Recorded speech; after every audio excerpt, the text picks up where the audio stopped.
اللہ فرماتے ہیں ہم نے حوا اور آدم کو نفس واحدہ سے پیدا کیا ہے. اکثر علماء فرماتے ہیں کہ حوا کو آدم کی پسلی سے پیدا کیا گیا. یہ کیسے ممکن ہے؟ یہ ہے قرآن حکیم میں میرے بھائیوں.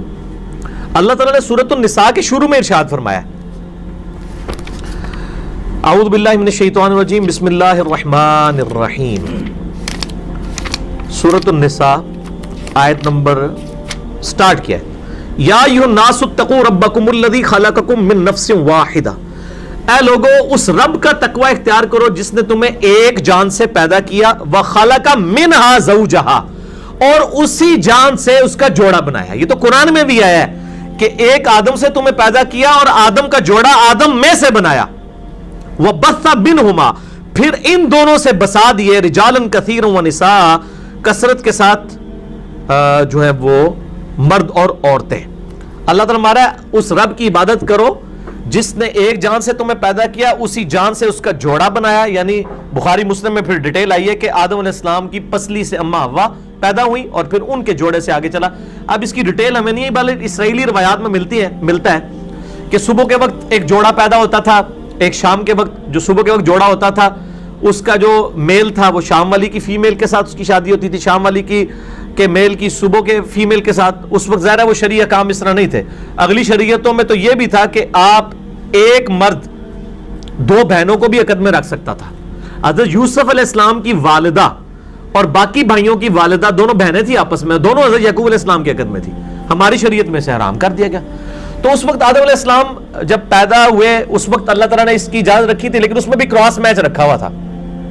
اور قابیل حابیل کے قتل کا معاملہ بھی اسی کے ساتھ اس کو جوڑا جاتا ہے. چونکہ یہ اسرائیلی روایات ہیں ان کی ہم نہ تصدیق کر سکتے ہیں نہ تکذیب کر سکتے ہیں, دونوں طرف بات جا سکتی ہے. صحیح بخاری میں حدیث ہے کہ اسرائیلی روایات آئیں نہ ان کو جھوٹا کہو اور نہ ان کی تصدیق کرو. البتہ جو روایات کتابوں سننے سے ٹکرا جائیں گی ان کی تو ہم تکذیب کریں گے, ڈنکے کی چوٹ پہ کریں گے. وہ تو قرآن میں واضح اسی لیے چیزیں آئی ہیں تاکہ بتایا جائے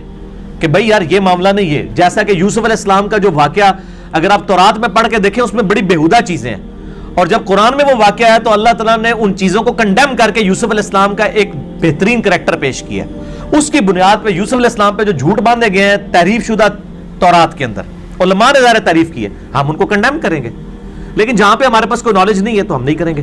اس کمپیرزن کو اگر کسی نے پڑھنا ہے نا تو مولانا مودودی رحمہ اللہ کی تفہیم القرآن پڑھیں, انہوں نے کمال کر دیا ہے. سورہ یوسف کی تفسیر میں انہوں نے تورات کا سورہ یوسف کا بیان جو ہے حضرت یوسف علیہ السلام کی بایوگرافی اور قرآن کو کمپیئر کیا ہے, اور یہ کمپیرزن اتنا حسین ہے کہ ڈاکٹر اسرار صاحب کی ویڈیو ریکارڈڈ ہے بیان القرآن میں سورہ یوسف کی تفسیر میں کہ میری زندگی جس نے قرآن کی طرف بدلی وہ تفہیم القرآن میں سورہ یوسف کی تفسیر تھی مولانا مودودی کی. اس کی وجہ سے ڈاکٹر اسرار صاحب قرآن کے ٹریک پہ آئے ہیں. جس نے پوری دنیا میں قرآن کی آواز اٹھائی ہے اس کی قرآن کی طرف آنے کا شغف جو چیز بنی ہے وہ سورہ یوسف کی تفسیر ہے مولانا مودودی کی تفہیم القرآن, وہ آپ پڑھ کے دیکھیں. اچھا جی, عورتوں کے جسم کے بال اکھیڑنا خصوصاً ٹانگوں پر سے پلاسٹر چپکا کر کھینچ دینا, یار یہ عورتوں سے پوچھیں یہ رکھتے ہیں کیوں کرتی ہیں؟ یہ میڈیکلی بھی یہ چیزیں غلط ہیں. باقی یہ جو پبلک میں مشہور ہے نا کہ عورتیں غیر ضروری بال جو ہیں وہ صرف ان کو مونڈ نہیں سکتی ریزر کے ذریعے, غلط ہے. مسئلہ نمبر میرا 32 ریکارڈڈ موجود ہے کہ جو آپ نے غیر ضروری بال مرد و عورت کے وہ جو ہے ہیئر ریموونگ کریم سے بھی ریموو کر سکتے ہیں, اکھیڑ بھی سکتے ہیں, موڑ بھی سکتے ہیں, یہ ساری اجازت. باقی جو اس کے علاوہ کے بال ہیں ان کے اوپر کوئی حرمت نہیں آئی ہے کہ وہ بال اکھیڑنا کوئی گناہ ہے, لیکن ضرورت نہیں ہے. یہ انہوں نے خام خواہ اپنے لیے مصیبت ڈالی ہوئی ہوتی ہے اور پھر میڈیکلی کئی ایشوز ان کے سامنے آتے ہیں, اس لیے ان چیزوں کو منع ہی کرنا چاہیے. علی بھائی میرا سوال یہ ہے کہ اگر امام کہہ دے کہ آپ میرے پیچھے نماز نہ پڑھیں تو کیا کرنا چاہیے؟ تو آپ میرے بھائی یہ کریں کہ آپ وہاں پہ جتنی پبلک ہے ان کو بتائیں کہ یہ امام صاحب کہتے ہیں میرے پیچھے نماز نہ پڑھو اور میں پڑھنا چاہتا ہوں تو آپ میری مدد کریں, کیونکہ مسجد تو اللہ کی ہے. وہ جیسا کہ بخاری میں حدیث آتی ہے کہ نبی علیہ السلام نے فرمایا کہ اگر کسی کو کوئی پڑوسی تنگ کرے نا تو اپنے گھر کا سامان نکال کے باہر رکھ دے, جو بھی جلتا ہوا پوچھے اس کو کہ میں اپنے پڑوسی کی وجہ سے یہ مجھے تنگ کرتا ہے, تو پھر عوام خود ٹھیک کر لے گی. تو یہاں بھی ہوا, ہمارے وہ بھائی ہیں ان کو ایک عالم دین حنفی عالم دین حنفی دیوبندی تھے, ان کا یار تسی ساڈی مسیتی کیوں نہیں چھڑ دیندے, یار تسی ساڈے پیچھے کیوں نماز پڑھ دے ہو, جاؤ فلانی مسجد جاؤ. تو انہوں نے بڑے ٹھنڈے دل سے بات سنی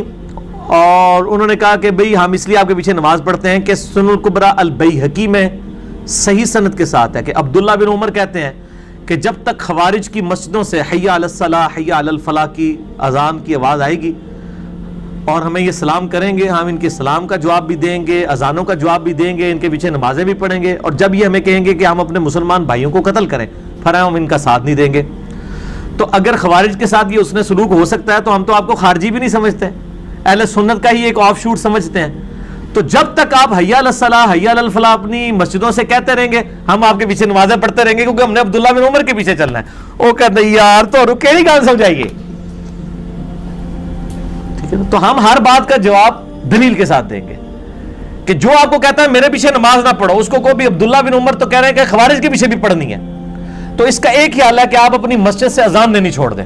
جب آپ اذان دے کے مجھے بلا رہے ہیں کہ آؤ مسجد کی طرف، یا تو آپ اس اذان میں ایڈ کریں کہ فلانا انجینئر صاحب دے لیکچر سننے والے مسجد نان ادر دین آ سکتے ہیں حی علی الفلاح، پھر تو ٹھیک ہے۔ جیسا کہ صحیح بخاری میں ہے کہ جمعے والے دن نبی علیہ السلام نے ایک دفعہ کیا ہوا، بارش شروع ہو گئی، تو عبداللہ ابن عباس کہتے ہیں کہ نبی علیہ السلام نے اذان میں یہ ایڈ کروایا حی علی الصلاح حی علی الفلاح کے بعد ایڈ کروایا صلو فی الرحال، اپنے گھروں ہی میں نماز پڑھ دو، حالانکہ جمعے کی نماز تھی۔ کتنی تاکیدی نماز ہے، صحیح مسلم میں حدیث ہے کہ جو 3 جمعے مسلسل چھوڑ دے اللہ اس کے دل پہ مہر لگا دے گا، لیکن نبی علیہ السلام نے بارش کی وجہ سے اتنا ریگارڈ کیا، اتنا لوگوں کو انٹرٹین کیا کہ کہا کہ جمعے کی نماز اب گھر ہی پڑھ لو، یعنی گھر زور کی نماز پڑھی جائے گی، جمعہ پڑھنے کے لیے مسجد میں نہ ہو بارش کی وجہ سے، تو باقی نمازیں تو بہت چھوٹی ہیں۔ جمعہ تو مسلمانوں کی پبلک گیدرنگ ہے ہفتہ وار، مستقبل کا لائے عمل تیار کرنے کے لیے ایک جماعتی زندگی کے اندر، لیکن نبی علیہ السلام نے اس میں بھی ایکسیپشن دے دی۔ تو یہ اتنی تو سنت ہے، آپ اسی پہ ہی اجتہاد کرتے ہوئے نا قیاس کر لیں، چونکہ آپ میں قیاس بہت زیادہ ہے نا، کہ آپ اپنی اذان میں یہ ایڈ کر لیں کہ جی جو فلاں لوگ ہیں جو کتاب و سنت پہ چلنے والے ہیں اور جو بخاری اور مسلم میں لکھے ہوئے سنت کے طریقے کے مطابق نماز پڑھتے ہیں وہ ہماری مسجد میں نہ آئیں، ہماری مسجد میں وہی لوگ آئیں جو ہمارے بزرگوں کے لکھے ہوئے طریقے کے مطابق نماز پڑھتے ہیں، تو بس پھر ٹھیک ہے۔ اگر آپ میں اتنی جرت ہے، جب آپ اتنی جرت کریں گے تو پھر انشاءاللہ ہم اس پہ غور و تفکر شروع کر دیں گے۔ نماز جنازہ اور عام نماز کا درود ایک ہی ہے، اللہ تعالیٰ کوئی نہیں میرے بھائی، درود ایک ہی ہے، درود ابراہیمی یا اس کا پہلا حصہ اللہم صلی علی محمد وعلی آل محمد، یہ درود آپ نے قنوت وتر میں بھی پڑھنا ہے، دعائے قنوت کے بعد، نماز جنازہ کی بھی دوسری تکبیر کے بعد پڑھنا ہے، اور اس کے علاوہ نبی علیہ السلام کے صحابہ کرام کے بارے میں آتا ہے مسند امام احمد میں، مولا علی کے بارے میں، کہ جب بھی وہ تقریر شروع کرتے تھے تو حمد و ثنا کے بعد شروع کرتے تھے۔ درود شریف پہ میرا مسئلہ نمبر 56 دیکھ لیں، میں نے 8 مواقع بتائے ہیں جن مواقع پہ سنت ہے درود شریف پڑھنا، مسجد میں داخل ہوتے وقت بھی درود شریف پڑھنا سنت ہے، تو یہ الگ الگ کوئی نہیں ہے، انہوں نے الگ الگ بنا دیے ہمیں۔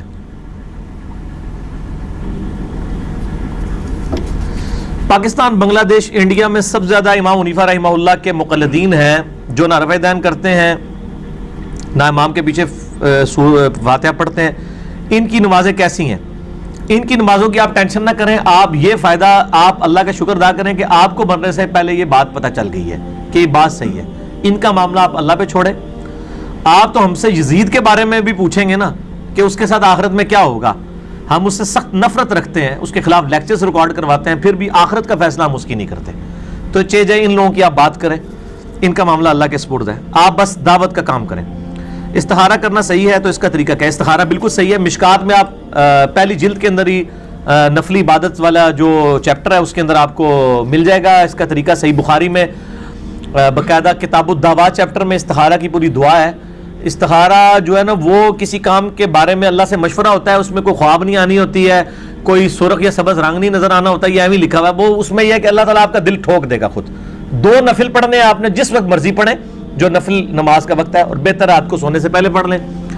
اور اس کے بعد وہ دعا مانگ لیں۔ اس دعا میں کیا ہے کہ اللہ یہ کام اگر دنیا آخرت اور میری معیشت کے اعتبار سے میرے حق میں بہتر ہے تو اس کو میرے حق میں اچھا کر دے اور مجھے اس سے راضی کر دے، اور اگر نہیں ہے تو مجھے اس سے دور کر دے، اس کو مجھ سے دور کر دے اور مجھے اس پہ راضی کر دے۔ تو استخارے کی دعا موجود ہے۔